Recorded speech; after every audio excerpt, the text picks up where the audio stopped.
متابعين قناه مطبخ زهراء امنياتي للطبخ الاصيل. نتمنى ان شاء الله تكونوا على خير وبخير، ويلقاكم هذا الفيديو هذا في احسن الاحوال وفي صحه جيده. كما كتلاحظوا معايا اليوم ان شاء الله غادي نقدموا واحد الكب كيك قطني من الداخل، كيجي بدون فران بدون ليمون بدون هذا، مهم ساهل ماهل. نتمنى انه ينال الاعجاب ديالكم. عندنا كاس ديال الحليب، كاس لاروب ديال الزيت، وعندي كاس لاروب ديال السكر، جوج ديال البيضات، عندي ساشي واحد ديال السكر الفاني كما كتلاحظوا معايا هنا، هذاك الشوكولا للتزيين فقط، عندي جوج ديال لي ساشي ديال الكاكاو اللي غادي نديرو به الكب كيك ديالنا، وعندي واحد الخماره، عندي هاد الكؤوس هادو اللي غادي ندهنهم بالزيت بشويه ديال الزيت، وغادي ندير فيهم لان غادي نديرو في الطنجره ديال الماء غليان غادي يطيب فيهم. وعندنا الدقيق على حسب الخليط. ندوزو على بركه الله لاعداد ندوزو على الطريقه صراحه سهله. غادي ناخذ الكاس ديال الحليب كما تلاحظوا، ناخذ كاس الحليب، وغادي ناخذ واحد الكاس لارب ديال الزيت، غادي ناخذ كاس لارب ديال السكر. نتوما الا بغيتو يجيكم حلو عمروا الكاس. غادي ناخذ هاد جوج ديال لي ساشي ديال الكاكاو، كنعتذر ما حليتهمش من قبل.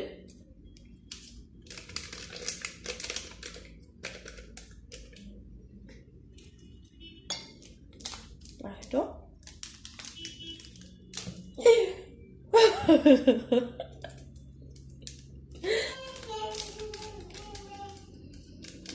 غادي نكمل البنات الفيديو معاكم، وعاد كنعتذر البنات غادي نمسح هاد الروينه اللي درت وغادي نكمل معاكم الفيديو. هادو غادي يكون هاد اللقطات غادي يكونوا ان شاء الله في واحد الكواليس ديال التصوير، غادي نخلي هاد المقاطع ان شاء الله وغادي نجمعهم ونبقى نحطهم ليكم. وما عندي غادي نزيد البنات هاد سكر الفاني، وعاد غادي نمسح هاد الروينه اللي درت ونرجع لكم مع تتمه الفيديو. البنات بعد ما مسحت ديك الروينه اللي وقعت ليا، خلطت الخليط جيدا، الاول اللي فيه غير السكر والزيت والحليب، ثلاثه المكونات وسكر الفاني. غادي ناخذ منه واحد شويه اللي غادي نخليه باش غادي نسقي لي كاب كيك ديالي. من بعد هاد الصلصه هذه راه كتجي صراحه رائعه، هي اللي غادي نحطها فوق الكاب كيك للتزيين. غادي نخليها جانبا. غادي ناخذ هاد جوج بيضات نزيدهم هنا ونخلط جيدا، وعاد نزيد الخميره ديال الحلويات ونزيد الدقيق على حساب الخليط. نخلط هذا الخليط هذا البنات. انا خلطت الخليط جيدا اللي زدت فيه جوج بيضات، خلطتهم مزيان. غادي نزيد الدقيق، نشوف غادي نزيد الدقيق تقريبا. انا غادي نخلط هنا كلشي في الخلاط حيت الخليط غادي يكون خفيف ما غاديش يكون ثقيل. تقريبا راه جوج كيسان ديال الدقيق اللي غادي يدخل فيهم. ندير واحد الخماره، وفي هذه الاثناء هذه غادي نخلي هذا الخليط يتخلط مزيان، وغادي ناخذ ديك الكؤوس اللي غادي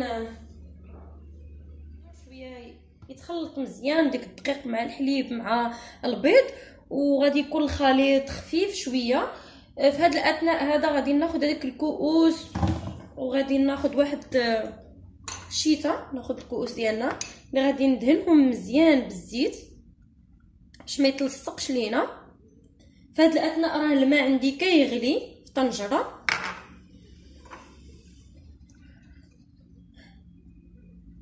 نسالي هاد الكؤوس بالدهن ونرجع لكم للتتمه ديال الفيديو. ودابا كندوزو باش نعمرو هاد الكويسات اللي دهنتهم بالزيت وكاين اللي درت لهم الدقيق. المهم هذا هو الخليط اللي كيكون صراحه خفيف، ما غاديش نعمرو الكؤوس غير النص فيهم حيت فيه الخميره غادي يطلع.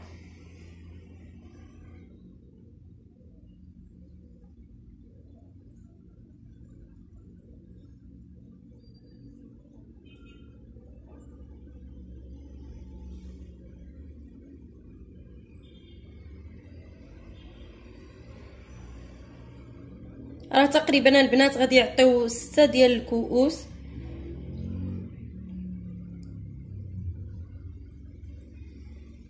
اولا 5 على حساب نتوما واش عمرتو ولا لا. هذا فيه غير شويه، غادي نزيدو شويه.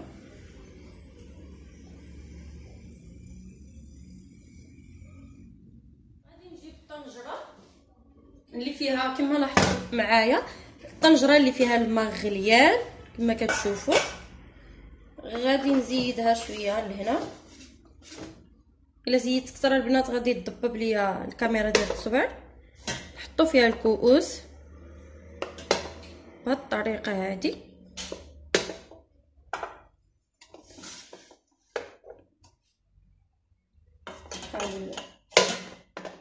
كما شفتوا البنات. غادي نجيب واحد المنديل اللي غادي نغطي بها الطنجره بحال بهذا الشكل هذا. نديرو هكا، اللي عندها شي فوطه ولا شي حاجه، وغادي يكون نقي ديال الكوزينه. عرفتوا علاش البنات هذا المنديل هذا؟ حيت البخار اللي غادي يطلع راه ما غاديش يطلع لينا، غادي ينزلنا على الكاب كيك. بالعكس غادي تاخذوا غادي تشربوا هاد الفوطه اللي درنا، غادي تشد ديك الماء ديال البخار اللي كيطلع. بصراحه نتمنى انهم يجيو كيما موالفين كيجيو صراحه رائعين ومعلكين من الداخل. نخليهم تقريبا ربع ساعه وهما على النار كيطيبوا. فاش غادي نحس بربع ساعه دازت غادي نولي نحل الطنجره غير بشويه مع الجنب. شفتهم طابوا ودخلوا فيهم الطياب، راه هي هذيك. ما شفتش غادي نزيدهم 5 دقائق اخرين.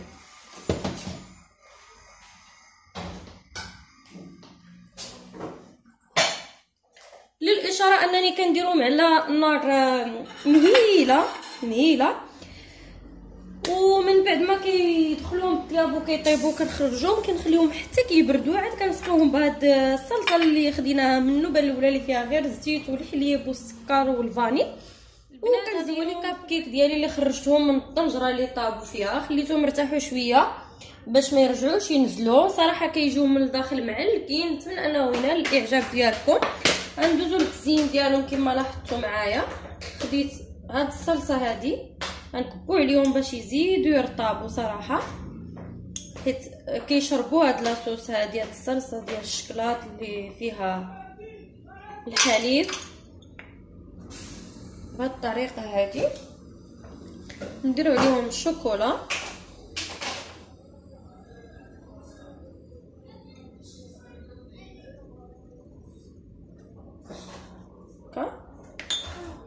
ناخذ واحد الصفاي، وغادي ناخذ معلقه، وغادي ندير منهم شويه ديال السكر كلاصي حيت جاوني انا دقتهم جاو شويه ما حلوينش.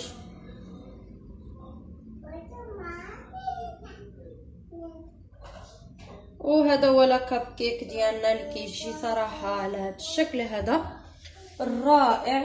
نتمنى انه ينال الاعجاب ديالكم وتجربوه.